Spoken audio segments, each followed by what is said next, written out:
अच्छा लगा जो आपको यहाँ मैं घर पे मॉर्निंग में 11 o'clock को मैं पानी वगैरह पी के बैठी थी। अचानक से मुझे घबराहट, पसीना और थोड़ा सा चक्कर सा लगा मुझे, तो अनईजी लग रहा था। तो मैंने तुरंत अपने हस्बैंड को बोला कि मुझे अच्छा सा नहीं लग रहा है। तो ये मुझे तुरंत यहाँ लेके आए MMI, और यहाँ पे फिर डॉक्टरों ने मुझे पूरा अच्छे से सब ट्रीटमेंट वगैरह किया। मैं यहाँ आई तो चल के थी, बट जैसे ही मैं यहाँ पे पहुँची हूँ और मेडिसिन वगैरह मैं खा ही थी कि मैं कोलैप्स हो गई थी वहीं पे।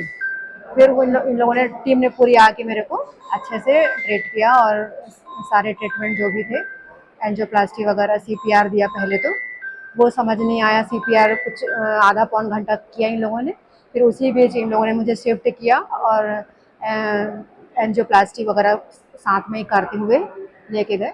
मेरा ट्रीटमेंट हॉस्पिटल में मैं 8 दिन थी। मैं 4 तारीख को एडमिट हुई थी और 12 तारीख को मैं आई हूँ वापस। जी, आपके डॉक्टर का नाम मेरे डॉक्टर का नाम है डॉक्टर सुनील गोनियाल। जिन्होंने गोनियाल आपको सर जी, उन्होंने मेरे को पूरा, उन्होंने एंजियोप्लास्टी पहले वगैरह। कभी कुछ लक्षण लगे? नहीं, इसके पहले मुझे तो कुछ भी नहीं लगा था। मैं तो नॉर्मल जो मेरी रूटीन थी, थकान में से कभी कभार थोड़ी लगती थी, बट ऐसा बहुत ज़्यादा इमरजेंसी वाला या बहुत क्रिटिकल वाला कोई चीज़ ऐसा मेरे साथ हुआ नहीं था।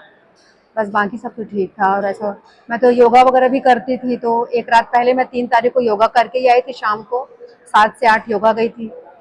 सुबह भी मॉर्निंग में जो रूटीन होता है वो सब कर रही थी मैं। अचानक 5 मिनट के लिए मुझे ये जो लगा ना लक्षण, घबराहट और ये पसीना, वो 5 मिनट के लिए ही लगा था।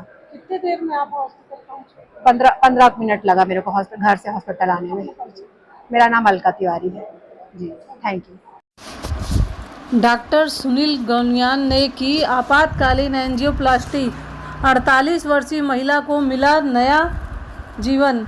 एक असाधारण चिकित्सा कौशल और टीम वर्क का परिचय देते हुए MMI नारायणा अस्पताल रायपुर के सीनियर कार्डियोलॉजिस्ट डॉक्टर सुनील गौनियान एवं उनकी टीम ने 48 वर्षीय महिला की जान बचाई, जो हार्ट अटैक के बाद अचानक कार्डियक अरेस्ट का शिकार हो गई थी। यह एक अत्यंत दुर्लभ और उच्च जोखिम वाली स्थिति थी, जिसमें त्वरित निर्णय और उन्नत हृदय चिकित्सा की आवश्यकता थी। महिला को किसी भी पूर्व जोखिम कारक के बिना 1 घंटे से सीने में दर्द की शिकायत के साथ आपातकालीन विभाग में लाया गया था। प्रारंभिक जांच में तीव्र हार्ट अटैक की पुष्टि हुई। हालांकि उपचार शुरू होने से पहले ही उन्हें कार्डियक अरेस्ट हो गया, एक गंभीर स्थिति जिसमें दिल की धड़कन बंद हो जाती है और शरीर में रक्त प्रवाह रुक जाता है। अस्पताल में डॉक्टर गौनियान एवं उनकी टीम ने तुरंत कार्डियल CPR शुरू किया, जिसमें निरंतर छाती पर दबाव और कई बार इलेक्ट्रिक शॉक देना पड़ा था। 30 मिनट तक लगातार प्रयासों के बावजूद महिला की धड़कन, साहसी और दुर्लभ निर्णय लेते हुए डॉक्टर सुनील गौनियाल ने एवं उनकी टीम ने रोगी को कैथ लैब में ले जाकर आपातकालीन एंजियोप्लास्टी करने का निर्णय लिया। CPR जारी करते हुए जब दिल धड़क नहीं रहा और छाती का दबाव लगातार दिया जा रहा था, ऐसे में एंजियोप्लास्टी करना अत्यंत जटिल और जोखिम भरा होता है, जिसमें अत्यधिक समन्वय, तालमेल और तीव्र क्रियान्वयन आवश्यकता होती है। तो उस मरीज की जान बचाई जा सकती है।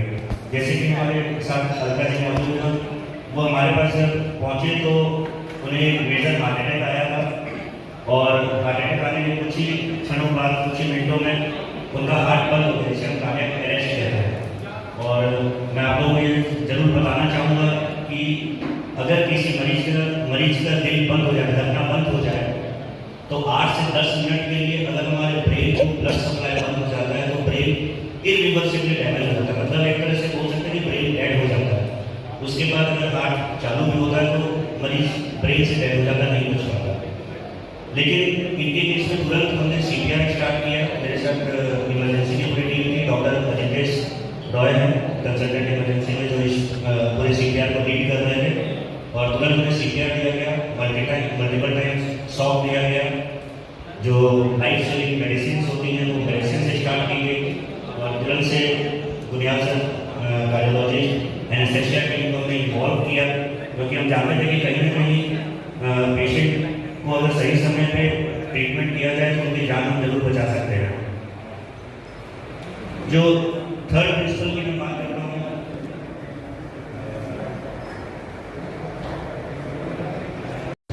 कोलैप्स हो गया इसका मतलब ये है कि सब कुछ रुक गया, हार्ट रुक गया, इनका रेस्पिरेशन रुक गया, ना कोई पल्स था ना कोई ब्लड प्रेशर था। तो जैसे ये कंडीशन आती है जिसको हम लोग सडन कार्डियक अरेस्ट कहते हैं, तो ये सडन कार्डियक अरेस्ट होने का कारण हार्ट अटैक था। तो ये जब हुआ तो उसमें इनिशियल जो ट्रीटमेंट होता है उसको हम कहते हैं CPR, कार्डियोपल्मोनरी रिससिटेशन। तो इनिशियल ट्रीटमेंट होता है, जैसे हम देखते हैं कि भाई पेशेंट रिस्पॉन्ड नहीं कर रहा है, रेस्पिरेशन नहीं है, हार्ट की एक्टिविटी नहीं है, तो CPR चालू होता है। तो CPR जो हम लोग करते हैं उसका एक प्रोटोकॉल होता है, उसमें इनिशियली हम लोग चेस्ट कंप्रेशन किया जाता है, कंटिन्यूस कंप्रेशन करते हैं, जिसकी वजह से हार्ट को हम लोग एक्सटर्नल कंप्रेशन देते हैं, और वो कंप्रेशन देने की वजह से हार्ट बॉडी का सर्कुलेशन को मेंटेन करता रहता है। तो इसका मतलब ये है कि बॉडी के सर्कुलेशन को मेंटेन करने के लिए हम बाहर से चेस्ट को कंप्रेस करते हैं, और वो कंटिन्यूस होना चाहिए, आप उसमें रुक नहीं सकते। आप जैसे ही रुकेंगे तो ब्लड ब्रेन में नहीं जाएगा, किडनी में नहीं जाएगा, तो ब्रेन डैमेज होने का डर रहता है। तो ये बहुत इंपॉर्टेंट होता है कि वो CPR करना जरूरी हो जाता है। इसके अलावा हम लोग ये भी देखते हैं कि भाई हार्ट का क्या रिजल्ट चल रहा है, हार्ट रुका हुआ है, ECG करके देखते हैं। तो उसमें हम जब देख रहे थे तो उस समय हमने CPR चालू किया, चेस्ट कंप्रेशन स्टार्ट हुआ, कुछ दवाइयाँ होती हैं वो भी चालू की। इमीडिएटली उसी कंडीशन में चेस्ट को कंप्रेशन करते करते उनको वेंटिलेटर में भी डाला। तो हमारी ER की वहाँ सेक्शन में क्वालिफाइड है, तो वो जो पूरी टीम है उन्होंने वहाँ पे जज किया और उन्होंने देखा कि भाई हार्ट रुका हुआ है, तो उनको तुरंत रिससिटेशन की जरूरत है। कंप्रेशन करते करते दवाई देते देते उनको वेंटिलेटर में डाला गया। लेकिन वो चेस्ट कंप्रेशन को हम नहीं छोड़ सकते थे, क्योंकि अगर उसको जैसे ही छोड़ते हार्ट रुकता सर्कुलेशन नहीं पहुँचता, ब्रेन डेड हो जाएगा। तो ये चलता गया। यूजुअली प्रोटोकॉल ये है कि जब हम रिससिटेशन करते हैं तो ये रिससिटेशन हम करीब 20 या 25 मिनट तक करते हैं। जब आधे घंटे में भी अगर आपको लगता है कि रिससिटेशन करने के बावजूद भी हार्ट नहीं हो पा रहा है, तो बहुत बार ये होता है कि उसके बाद रिससिटेशन करने का ज़्यादा फायदा नहीं होता है। तो हमने इनको कई बार मल्टीपल शॉक भी दिया, डिफिब्रिलेटर मशीन से मल्टीपल शॉक दिया, चेस्ट कंप्रेशन करते थे। जब हमने देखा कि हार्ट वैसा का वैसे ही स्टैंड स्टिल पड़ा हुआ है, तुरंत उस समय इको करते हैं, देखें कि हार्ट रुका हुआ है, फिर से कंप्रेशन चालू करते हैं। तो फिर हमने वहाँ पे डिसाइड किया, क्योंकि अब ये जो रिससिटेशन करने के बाद भी, CPR करने के बाद भी ये हार्ट वापस नहीं आ रहा था, हार्ट की रिदम स्टेबल नहीं हो रही थी, हार्ट पंपिंग नहीं कर रहा था। तो फिर हमने ये डिसाइड किया कि इसका जो कारण है, उसका कारण ये था कि भाई हार्ट की एक जो मेन आर्टरी है वो बंद हो गई थी। अब डेफिनेट ट्रीटमेंट देना जरूरी है, उस आर्टरी को खोलना जरूरी होता है। जब तक अगर उस आर्टरी को नहीं खोलेंगे तो हार्ट दोबारा वापस आने का चांसेस ना के बराबर होता है। उस समय फिर हमने डिसाइड किया कि इनका तुरंत एक एंजियोप्लास्टी करना बहुत जरूरी है। फिर हमने सैलेंट जी हैं आपके पास से, फिर हमने बात की, फिर वो भी एग्री किए। फिर ये सब कंसेंट देने के बाद फिर हमने डिसाइड किया कि पेशेंट का एंजियोप्लास्टी करेंगे। अब देखो यहाँ पे दिक्कत क्या था कि हमारे पास नॉर्मली हमारे पास पेशेंट्स जो आते हैं, कई बार आते हैं कोलैप्स होकर भी आते हैं, तो जब हम CPR करते हैं तो बहुत बार ये होता है कि हार्ट चलने लग जाता है। तो जब हार्ट चलने लग जाता है तब हम इमरजेंसी रूम से कैथ लैब में शिफ्ट करते हैं, ये नॉर्मल प्रोटोकॉल होता है। लेकिन यहाँ पे क्या हो रहा था कि हार्ट रुका हुआ है और एक व्यक्ति मतलब मल्टीपल लोग आके अपनी अपनी बारी से चेस्ट को कंप्रेशन करते हुए आगे बढ़ते हैं। तो हमारे पास चैलेंज ये था यहाँ पे कि पेशेंट को कैसे कैथ लैब में शिफ्ट किया जाए, क्योंकि आप जब शिफ्ट करेंगे तो बहुत बार ऐसा होता है कि चेस्ट कंप्रेशन उतना इफेक्टिव नहीं होगा। तो अगर चेस्ट कंप्रेशन इफेक्टिव नहीं होगा और सर्कुलेशन रुका बीच में, तो आपका ब्रेन